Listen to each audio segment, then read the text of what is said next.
ನಮಸ್ತೆ ಎವ್ರಿವನ್. ನನ್ ಮಗ ತುಂಬಾ ನಾಟಿ. ಒಂದ್ ಜಾಗದಲ್ಲಿ ಕೂರಲ್ಲ. ಆದ್ರೆ ಮಗಳು ಹಾಗಲ್ಲ. ಮಗಳು ತುಂಬಾ ಸೈಲೆಂಟ್. ಇದು ಯಾರಿಗೆ ಗಂಡು ಹೆಣ್ಣು ಎರಡೂ ಇರುತ್ತೋ ಅವ್ರದ್ದು ಕಾಮನ್ ಕಂಪ್ಲೇಂಟ್ ಅಲ್ವಾ? ಯಾಕೆ ಗಂಡ್ಮಕ್ಳು ಮಾತ್ರ ಹೈಪರ್ ಆಕ್ಟಿವ್ ಆಗಿರ್ತಾರೆ, ಯಾಕೆ ಹುಡುಗಿಯರು ಮಾತ್ರ ಸೈಲೆಂಟ್ ಆಗಿರ್ತಾರೆ ಅನ್ನೋದಕ್ಕೆ ಸೈಂಟಿಫಿಕ್ ರೀಸನ್ ಎಕ್ಸ್ಪ್ಲೇನ್ ಮಾಡ್ತೀನಿ. ಯೂಶಲಿ ಬಾಯ್ಸ್ ಅಲ್ಲಿ ಸೆರೆಬೆಲ್ಲಮ್ ಪಾರ್ಟ್ ಸ್ಟಿಮ್ಯುಲೇಷನ್ ಜಾಸ್ತಿ ಇರುತ್ತೆ.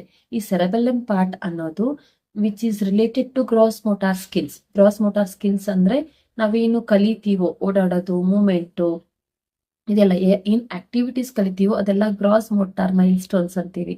ಸೊ ಅದರ್ ಸ್ಟಿಮ್ಯುಲೇಷನ್ ಜಾಸ್ತಿ ಇರುತ್ತೆ. ಬಾಯ್ಸ್ ಹುಡುಗರು ಎಷ್ಟು ಮೂವ್ ಮಾಡ್ತಿರ್ತಾರೋ ಒಂದ್ ಪ್ಲೇಸಿಂದ ಇನ್ನೊಂದ್ ಪ್ಲೇಸಿಗೆ, ಆಗ ಆ ಸೆರೆಬೆಲ್ಲಮ್ ನ ಸ್ಟಿಮ್ಯುಲೇಷನ್ ಜಾಸ್ತಿ ಸಿಗುತ್ತೆ. ಸೊ ಅವರು ಜಾಸ್ತಿ ಗ್ರಾಸ್ಪ್ ಮಾಡ್ಕೋತಾರೆ, ಜಾಸ್ತಿ ಕಲಿತಾರೆ, ಇನ್ನು ಜಾಸ್ತಿ ಕಲ್ಕೋತಾರೆ.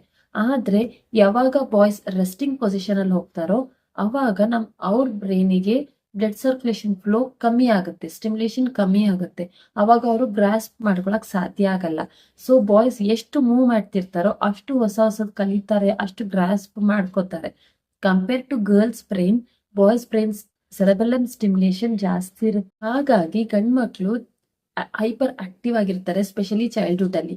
ಬಿಕಾಸ್ ಸ್ಪೆಷಲಿ ಚೈಲ್ಡ್ಹುಡ್ ಅಲ್ಲಿ ಬ್ರೈನ್ ಫಂಕ್ಷನಿಂಗ್ ನೀವು ಎಷ್ಟು ಆಕ್ಟಿವ್ ಆಗಿರ್ತೀರೋ ಅಷ್ಟು ಮಕ್ಕಳು ಆಕ್ಟಿವ್ ಆಗು ಇರ್ತಾರೆ, ಪ್ಲಸ್ ಕಲಿತಾರೆ.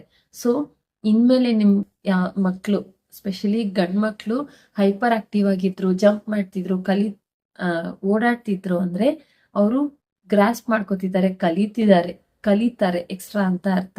ಸೊ ಅವ್ರನ್ನ ಬೈಬಿಟ್ಟು ಹೊಡೆದ್ಬಿಟ್ಟು ಸುಮ್ನೆ ಕೂರಿಸ್ಬೇಡಿ, ಅವ್ರು ಜಂಪ್ ಮಾಡಕ್ ಬಿಡಿ, ಆಕ್ಟಿವ್ ಆಗಿರೋಕ್ ಬಿಡಿ. ಸೊ ಅವ್ರು ಇನ್ನೂ ಚೆನ್ನಾಗಿ ಎಲ್ಲ ಕಲಿಬಹುದು, ಗ್ರಾಸ್ಪ್ ಮಾಡ್ಕೋಬಹುದು.